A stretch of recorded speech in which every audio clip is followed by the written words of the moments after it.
نحمده ونصلي على رسوله الكريم اما بعد فاعوذ بالله من الشيطان الرجيم بسم الله الرحمن الرحيم قل انما انذركم بالوحي ولا يسمع الصم الدعاء اذا ما ينذرون صدق اللہ العظیم۔ معزز سامعین، آج میں آپ کے سامنے عقائد کا درس نمبر 6 لے کر حاضر ہوں۔ گزشتہ درس میں ہم نے عالم غیب، میٹا فزکس اور عالم شہادت فزکس کے بارے میں جانا، اور اب تک کی بحث سے ہم لوگ اس نتیجے پر پہنچ چکے ہیں کہ عالم شہادت جو فزک ہے، جو عالم طبیعیات ہے، اس کا علم تو ہمیں حواس اور عقل کے ذریعے سے ہو سکتا ہے، لیکن عالم غیب، میٹا فزکس اور ما وراء الطبیعیات جو چیزیں ہیں، اس کے لیے وحی ضروری ہے۔ تو آج کے اس سبق میں ہم پڑھیں گے کہ انسان کی ہدایت کے لیے وحی الہی کی کس قدر ضرورت ہے۔ اسی طریقے سے علم کے جو 3 ذرائع ہیں، ان کی جو حدود ہے جسے ہم نے جانا، اس پر ایک نظر کریں گے۔ اسی طریقے سے ان ذریعوں کے درمیان میں جو ترتیب ہے اسے بھی جانیں گے، اور وحی کی عقلی ضرورت کیا ہے اسے بھی ہم جانیں گے، اور عالم الغیب کی تفصیل کو جاننے کے لیے کوئی اگر ذریعہ ہے تو وہ صرف اور صرف وحی ہے، اسے بھی ہم اچھی طریقے سے سمجھیں گے۔ تو جیسا کہ اب تک کے دروس میں ہم نے جانا کہ دنیا میں آنے کے بعد انسان کے لیے 2 کام ضروری ہے۔ ایک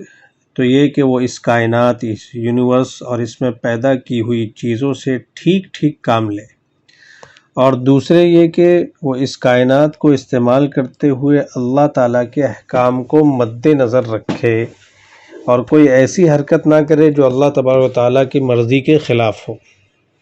تو یہ 2 چیز ہے کہ ہمیں اس یونیورس سے ٹھیک ٹھیک کام لینا ہے، اور دوسرا اللہ کی مرضی کا خیال بھی رکھنا ہے۔ اب اللہ کی مرضی کا خیال رکھنے کے لیے ہمیں وحی کی ضرورت ہے۔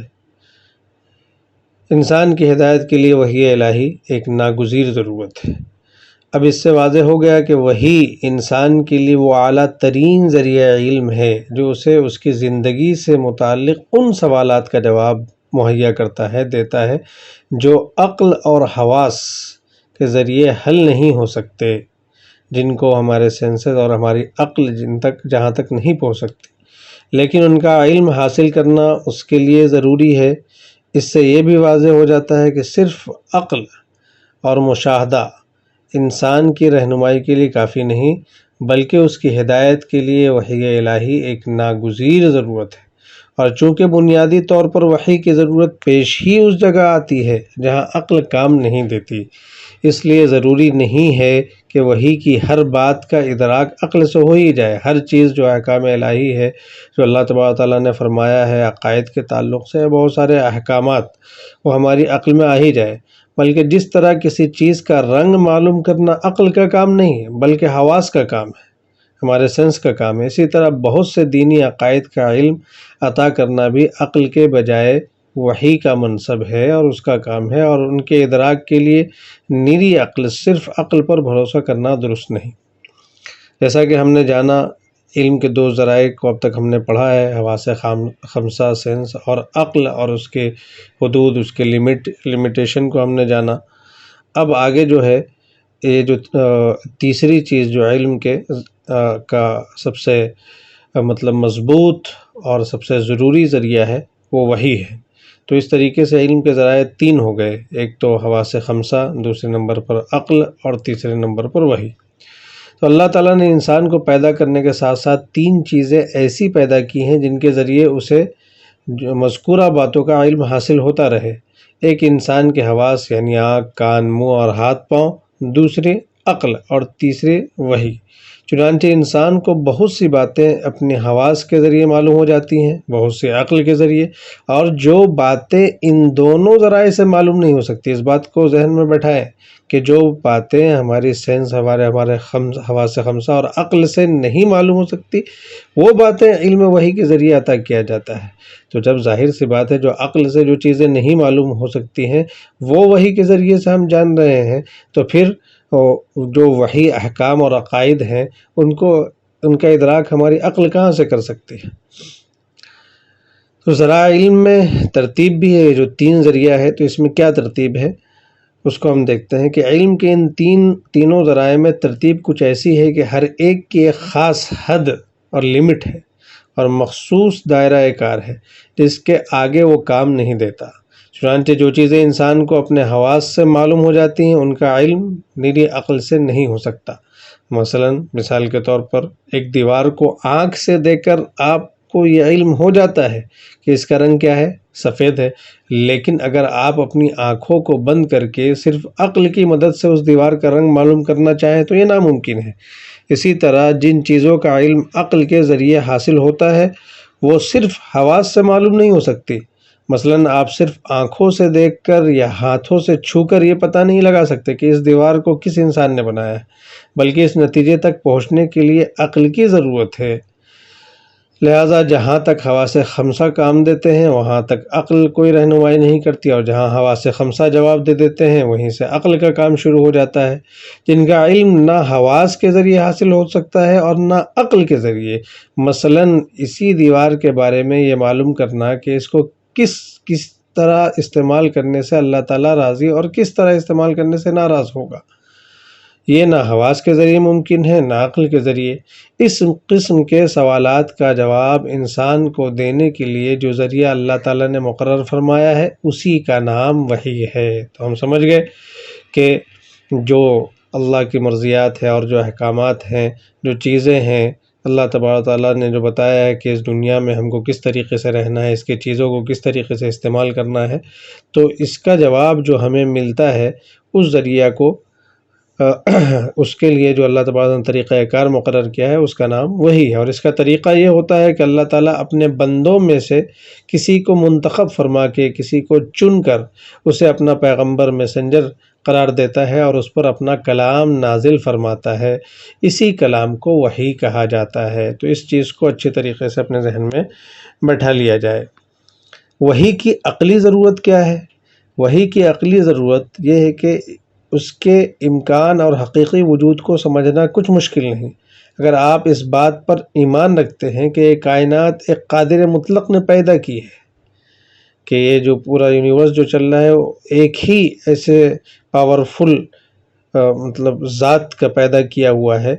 کہ جو ہر چیز پر قادر ہے، وہی اس کے مربوط اور مستحکم نظام کو اپنی حکمت بالغہ سے چلا رہا ہے، اور اسی نے انسان کو کسی خاص مقصد کے تحت یہاں بھیجا ہے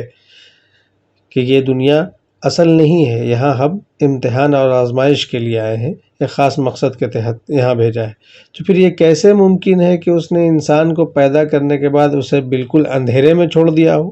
اور اسے یہ تک نہ بتایا ہو کہ وہ کیوں اس دنیا میں آیا ہے،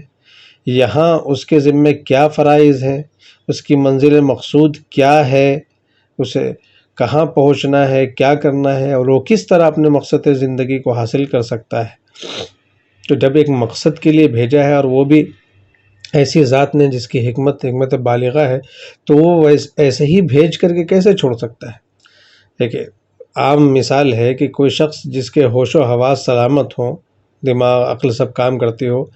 ایسا کر سکتا ہے کہ اپنے کسی نوکر کو، اپنے کسی کام کرنے والے کو ایک خاص کام کے تحت کسی سفر پر بھیج دے، کہیں بھیج دے، اور اسے نہ چلتے وقت سفر کا مقصد بتائے اور نہ بعد میں کسی پیغام کے ذریعے، کوئی میسج کے ذریعے یا فون کے ذریعے اس پر یہ واضح کرے کہ اسے کس کام کے لیے بھیجا گیا ہے اور سفر کے دوران اس کی ڈیوٹی کیا ہوگی۔ جب ایک معمولی عقل کا انسان بھی ایسی حرکت نہیں کر سکتا